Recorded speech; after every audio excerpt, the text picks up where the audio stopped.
The message was supposed to be harmless. At least that's what I kept telling myself while staring at my phone in the kitchen that night. My husband, Daniel, was upstairs helping our daughter with her homework while rain tapped softly against the windows. I should have been making dinner, but instead I was scrolling through old contacts I had no reason to revisit. Then I saw his name, Ryan, my ex. The man I dated before Daniel, the man my husband never liked hearing about because he knew how toxic that relationship had been. We hadn't spoken in over 2 years, and honestly, that's how it should have stayed. Earlier that day, one of my friends had sent me a screenshot from social media. Ryan had posted another dramatic quote about heartbreak and betrayal. I laughed when I saw it. Without thinking, I opened our old chat and typed, "Still posting sad quotes at your age? Some things never change." I even added a laughing emoji to make it seem harmless. I stared at the screen for a second before pressing send. At first, I felt nothing. It was just a joke, just sarcasm. At least that's what I told myself. But then Ryan replied almost immediately. "Funny how you still think about me after all this time." I rolled my eyes and typed back, "Trust me, I don't." A few seconds later, another message appeared. "Then why text me after 2 years?" That question sat heavier than I expected. I locked my phone and placed it on the counter, suddenly feeling guilty for reasons I didn't want to admit. Maybe because I knew Daniel wouldn't like it. Maybe because I knew I wouldn't like it if he messaged his ex behind my back either. Still, I convinced myself it wasn't serious. That night we ate dinner together like always. Daniel laughed with our daughter while I forced smiles and kept checking my phone every time it buzzed. He noticed immediately. "You waiting for someone?" he asked casually. I shook my head too fast. "No, just group chat stuff." He nodded, but I saw the small flicker of suspicion in his eyes. Later that night I went upstairs to shower, leaving my phone charging beside the bed. I forgot one important thing. Ryan kept texting. When I walked back into the bedroom 20 minutes later, Daniel was sitting on the edge of the bed, holding my phone in his hand. He wasn't yelling. Somehow that made it worse. His face looked calm in a way I had never seen before. Cold calm. The kind that comes after disappointment replaces anger. He looked up slowly. "How long?" My stomach dropped instantly. "What? How long have you been talking to him?" "It's not what you think," I said immediately. He gave a dry laugh. That sentence should honestly come free with marriage certificates. I stepped closer, panic building inside me. "Daniel, it was literally just a joke." "A joke?" he repeated quietly before reading the messages again. Then his eyes met mine. "You lied to me downstairs." "It wasn't important." "If it wasn't important, why hide it?" I opened my mouth, but couldn't answer, because deep down I already knew he was right. Daniel stood up slowly and walked toward the closet. At first I thought he just needed space to cool off, but then he pulled out 2 travel bags and started folding my clothes into them. "Daniel, stop." He kept packing. "You're seriously overreacting right now." That made him pause. He looked at me like something inside him had broken. "Overreacting? You secretly text your ex, lie to my face, then call me dramatic for being hurt?" It was one text. "No," he said quietly. "One text is what I caught." That sentence hit me hard because suddenly I understood how everything looked from his side. I tried to explain myself, tried to tell him it meant nothing, but every excuse sounded weaker out loud. He zipped the bags shut, carried them downstairs, then came back for the second one. I followed him the entire time, begging him to calm down. "You're really throwing me out over this?" "No," he said quietly while placing the bags near the front door. "I'm reacting to the disrespect." Tears filled my eyes. "Daniel." He opened the front door and stepped aside. "If talking to him matters that little to you, then losing me shouldn't hurt that much either." I stared at him in shock, waiting for him to soften, waiting for him to say he didn't mean it. But he didn't.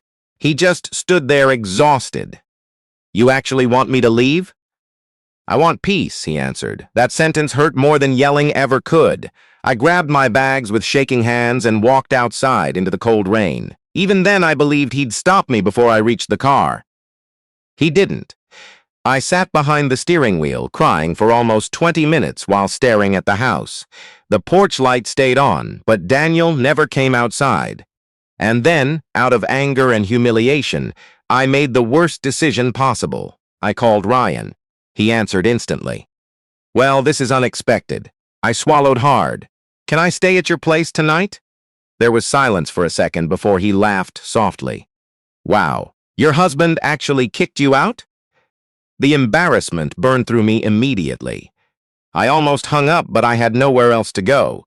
When I arrived at his apartment, he opened the door smirking like he had just won some kind of game. The place smelled like cigarettes and old alcohol. Clothes were scattered everywhere. Loud music played in the background. Looking around that apartment felt like looking directly into my past mistakes. Ryan handed me a drink. "So what now? You leaving your husband?" "No," I answered immediately. He laughed again. "Then why are you here?"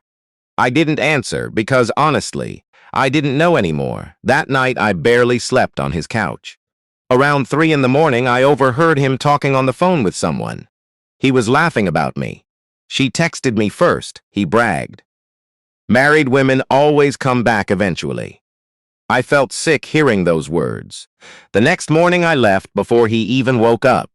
The drive home felt longer than any drive of my life because, for the first time, I stopped defending myself long enough to admit the truth. I had risked my marriage for attention from someone who never respected me in the first place. When I got home, the house felt empty. Daniel had already left for work, and our daughter was at school. I stood alone in the kitchen, staring at our wedding photo hanging on the wall.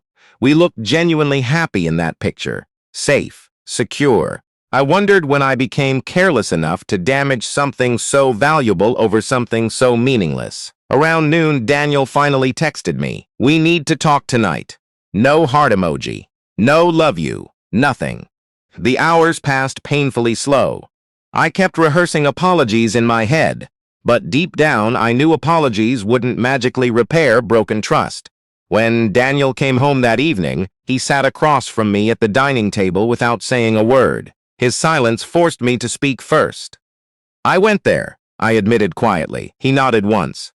"I figured, but I left." Another silence filled the room. Then he asked the question I feared most. "Did you want him back?" "Never. Then why text him?" Tears filled my eyes instantly. Because I was selfish. Daniel leaned back in his chair and rubbed his face tiredly. "At least that's honest." I looked down at my hands. It wasn't about love. It was ego. I liked knowing someone from my past still reacted to me. I liked the attention. "And you didn't think about how that would make me feel?" I didn't think at all. He looked toward the window quietly before speaking again. "You made me feel replaceable." That sentence shattered me because Daniel had never once made me question my worth in our marriage. He had always been loyal, patient, and dependable. And I repaid that loyalty with secrecy and lies over something meaningless. "I know sorry isn't enough," I whispered. "No," he replied softly. "It's not." My chest tightened. "But people do make stupid mistakes sometimes." I looked up at him hopefully. He held my gaze carefully. "If this marriage survives, things change after tonight." I nodded immediately. "I understand." No more contact with him. Ever. I promise. And stop treating boundaries like control. If something feels wrong, don't hide it. Tell the truth immediately. Tears rolled down my face while I nodded again. Then Daniel said something I'll probably remember for the rest of my life. "You know what hurt the most? You seemed more upset about getting caught than hurting me." I couldn't argue with that because it was true. At first, I cared more about defending myself than understanding his pain, and that realization changed something inside me forever. Because relationships usually don't collapse from one giant betrayal. Sometimes they break from tiny, selfish decisions people keep calling harmless. One message, one lie, one moment of needing attention from the wrong person. That's all it takes to make someone who truly loves you start packing bags in silence.